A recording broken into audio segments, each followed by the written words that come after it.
Then Daniel was brought before the king.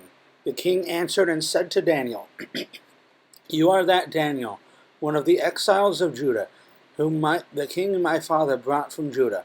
I have heard of you that the spirit of the gods is in you, and that light and understanding and excellent wisdom are found in you.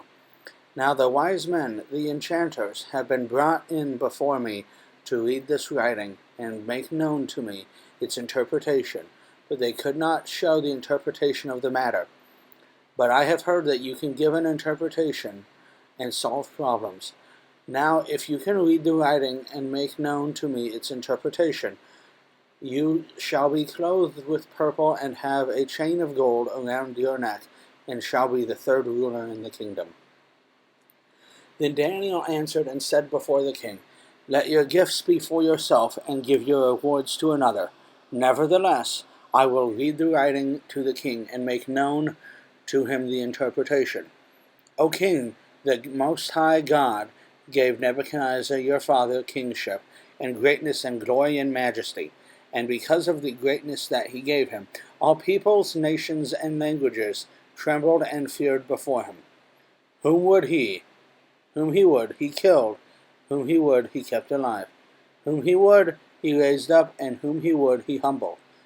But when his heart was lifted up, and his spirit was hardened, so that he dealt proudly, he was brought down from his kingly throne, and his glory was taken from him.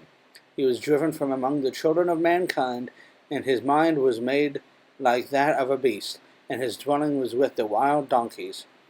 He fed on grass like an ox, and his body was wet with the dew of heaven, until he knew that the Most High God rules the kingdom of mankind, and sets over it whom he will.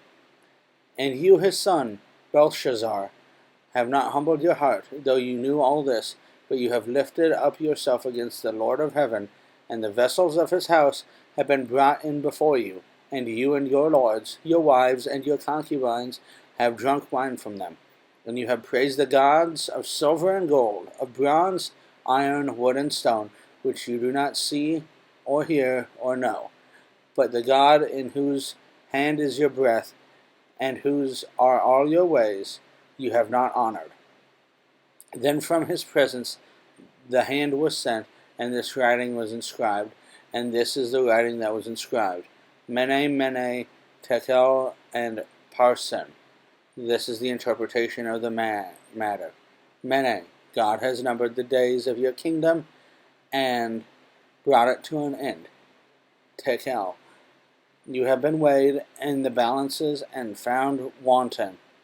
Peres, your kingdom is divided and given to the Medes and the Persians. Then Belshazzar gave the command, and Daniel was clothed with purple. A chain of gold was put around his neck, and a proclamation was made about him that he should be the third ruler of the kingdom. That very night Belshazzar the Chaldean king was killed, and Darius the Mede received the kingdom, being about 62 years old.